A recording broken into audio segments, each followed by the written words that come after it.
Hello, I'm Robert McGee. This is an educational video that discusses the potential benefits of using glyconutrients. This video is not to infer that glyconutrients have been evaluated by the Food and Drug Administration and should not be considered as a drug to diagnose, treat, or cure any disease. Now, my background is as a counselor. For the last 30 years, I've counseled people, and in 1986, I began a company called RAFA Treatment Programs. RAFA Treatment Programs were a Christian-centered program that actually operated in psychiatric units all across the country. In fact, in the first 10 to 12 years, we treated 30,000 psychiatric patients in these hospitals. Before we hear from Dr. Reg McDaniel, I want you to notice the link on this page that indicates that you can click on it and you can go to the website where you can purchase some of the teaching videos that he's made. Especially important are those on stem cell research. Now let's hear from Dr. Reg McDaniel.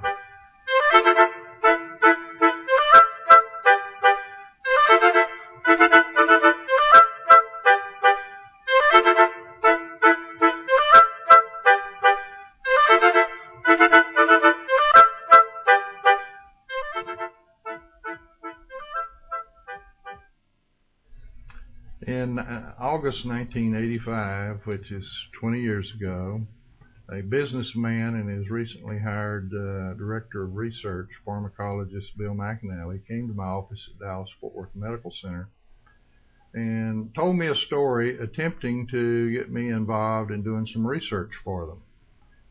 They told me that 8 patients with AIDS spread across the United States had contacted their little company that no longer exists. It was called AvaCare, and they had primarily a line of products for the skin: lotions, potions, creams, and salves using aloe vera, which has been noted for the skin for centuries. They made a product that was a beverage. Think of it much like grapefruit juice, though it'll never compete with grapefruit juice. And these individuals contacted them over 1984-85 and basically said, I was incapacitated, all the problems of AIDS in detail. I drank your juice, and now I'm back at work and in school, thought you'd want to know. Well, when they told me that, I sat across the desk, much like I am with you here, kept a straight face, but internally my response was, get serious. Yeah. Drinking aloe juice for AIDS. What kind of a fool do you think I am? And I sent them away, and repeatedly did. They phoned, they came by, and the next few weeks, and I think finally, just to prove to them they were wrong, I agreed to look at it. They got a consultant in, and we got an FDA approval to do individual physician IND for investigating this. And what happened changed the course of my life and of my physician wife here, Candace, in that not only did these AIDS patients respond using the Walter Reed classification for the severity of AIDS by Redfield, published in the New England Journal of Medicine, but you and I wouldn't be talking if that was the only thing that happened. These were formerly healthy, young homosexual males.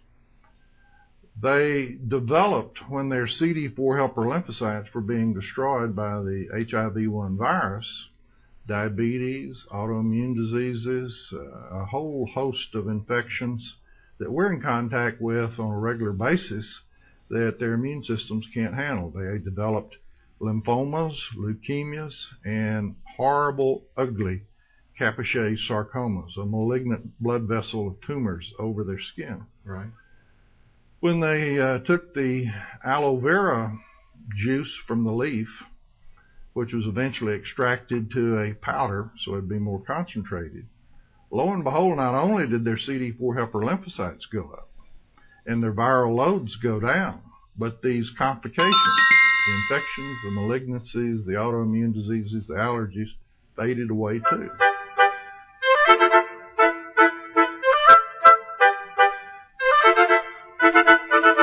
One egg and one sperm to operate that human body, to run defense, repair, healing, regeneration, and to keep things in balance. Every cell has that instructions in it. What we see here is about what you can see at a 500 light microscopy, and it looks like in the cytoplasm there's nothing there. But with a 100,000 plus electron microscopy and the proper stains, in this area that looks like there's nothing, there's actually assembly line.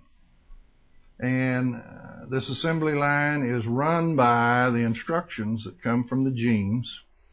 Messenger RNA is produced, and it's read from one end to the other, just like a player piano roll to start the symphony of life.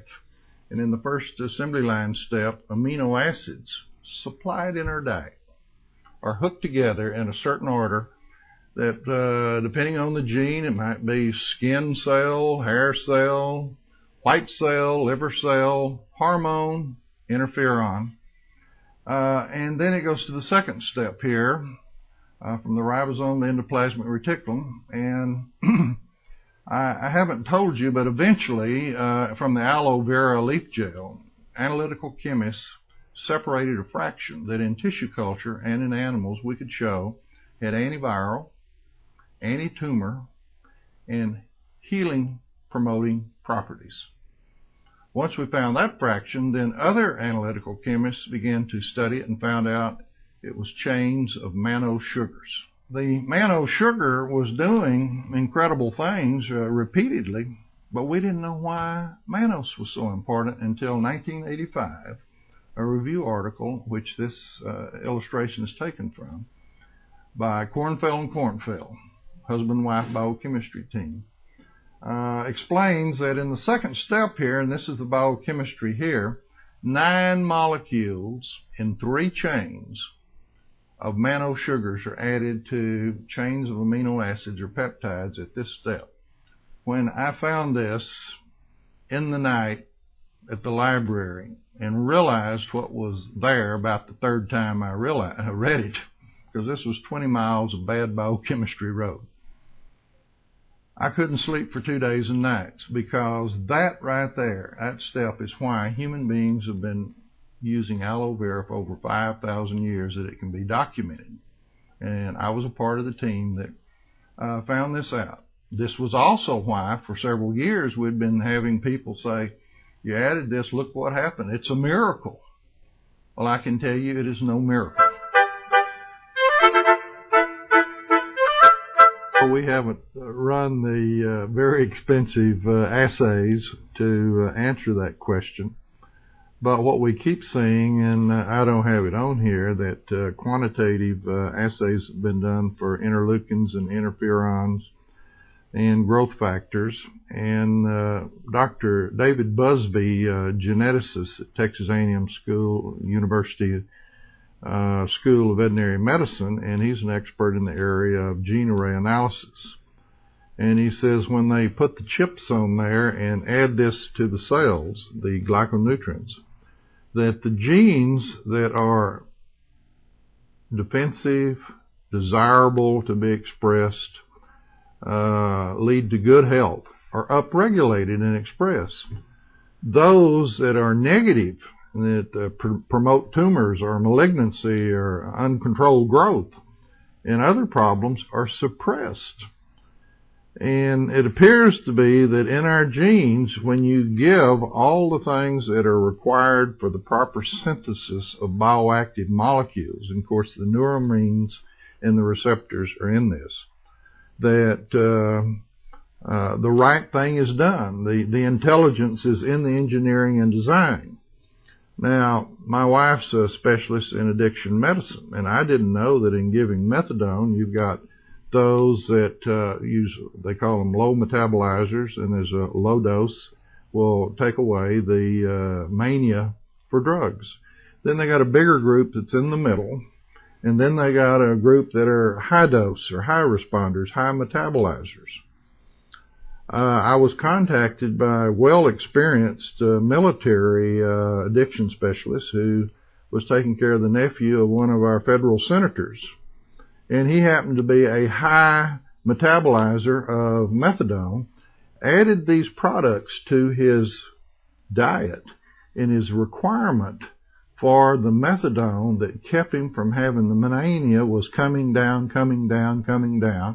and wanted to know why. And I says, apparently what is needed is being given. I have my own theories about addiction, which is different from others, and that number one is that we're not made and constructed as exquisitely as I told you here, and throw in there, oh, let's have some receptors for some illegal drugs and breakdown products of alcohol. It doesn't make sense to me when there is so much purposeful, logical design here. What if the sites and the receptors are for missing nutrients that will cross-react with the breakdown products of alcohol and drugs? They hit the receptor, but they do not fulfill the requirements in metabolism and biochemistry. So the cell makes more receptors trying to get what it needs. When you give what is missing, the expression of the receptors comes down, and in fact they're mania because that's what it was made for. These type of substances, and there are thousands of them, you just know about a few in the tomato, because it happens over and over again, that when you give what the receptors and what the cells need, then they preferentially, there's a biochemical process for this, bind to what it was meant for. And you don't have the mania because the cell quits making the extra receptors trying to get what it's got what it wanted and prefers it. Yes, actually, after the AIDS patients had shrinkage of their lymphomas and their leukemias, and then we went and treated cats with leukemia and their leukemic picture went away, I said, well, let's try this in humans. And so to be careful, we only took about 50 patients that were on hospice, been sent home, everything had failed. And in dealing with these patients, so many of them were just panicked.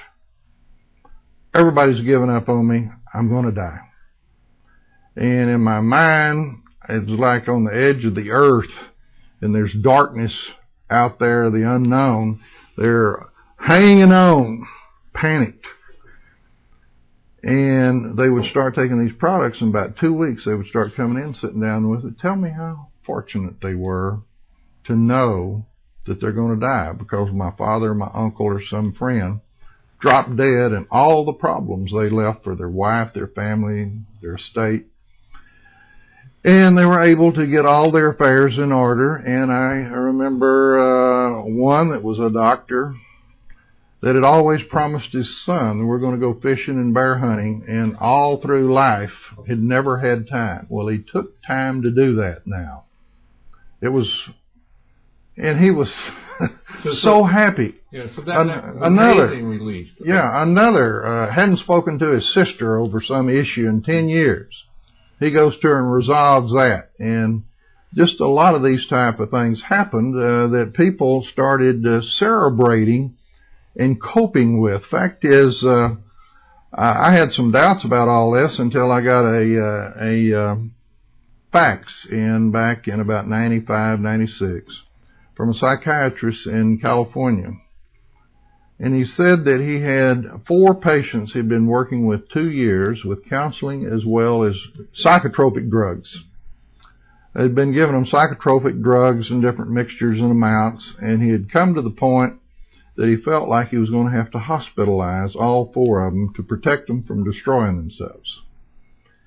He heard at church about our products, felt like he had nothing to lose, and that's why he was sent. He says in 2 weeks, all 4 patients made more progress than they'd made in the first 2 years. He says, I've tried to analyze what happened.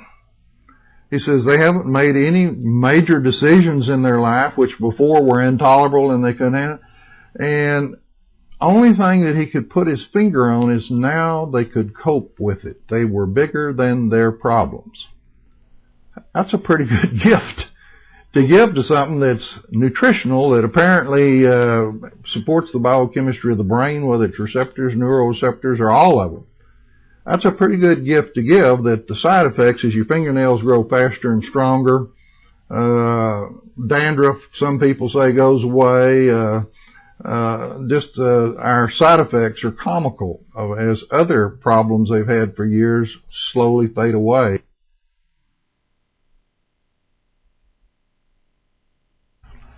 One of the most dramatic responses in people probably over 70 years of age, I wish I had on tape. And at the time it was going on, I was amazed. Sam Erie from here in Texas, wife came up to give a testimony and brought him up with her and described how her husband had been mute for 2 years. She had to bathe him, dress him. They had diagnosed him as Alzheimer's. She described how she had to tell him to open his mouth, put food in it, tell him to chew some more, tell him to swallow, drink this, now take another bite, that this had gone on. And she heard about these products, and she started giving them to him and said now he could bathe, dress himself, he could eat. All this time he had been standing there just like a wax figure with no emotion, and was telling this story and had virtually everybody in the audience in tears with her agony over the living dead of her loved one she'd been married to over 40 years. And when she got through with it all, it was sort of a celebration attitude, but he just stood there, and she took the mic and said, "Sam, would you like to say anything?" And he said, "Yeah, right. I'm getting better." About 8 months went by, and I was asked to lecture again. And this gentleman gets up, and I recognize him as Sam. And he slowly walks up, puts out his hand, and then in a voice just about like this, he tells the same story his wife told. And then he got to the end and he said, "I just keep getting better." Of course, his wife was sitting down there with tears running down her eyes. About 6 or 8 more months go by, and I'm asked to give the program. And a guy jumps up, I don't even recognize him. He comes up, takes the microphone out of my hand, and he says who his name is, and he says, "You people here tonight need to realize what you've got and what you can do to help people. You've got a responsibility to go out there and share this story. Let me tell you my story." And it was Sam. Wow. Like a Baptist evangelist. Yeah. Well, I was there. Oh, if we could have just had this on tape, because I saw it myself and it's hard to believe. Now, I've heard somewhere in my files, I've got a folder with about 15 interviews that over a 2-week period I kept hearing of people with Alzheimer's that had incredible stories. I don't think none just like I saw Sam, but husbands, wives relating the stories of returning from the living dead, I call it. Let me tell you that all statements about glyconutrients have not been evaluated by the FDA, or there are no claims intended to be inferred that glyconutrients diagnose, treat, cure, or prevent any disease.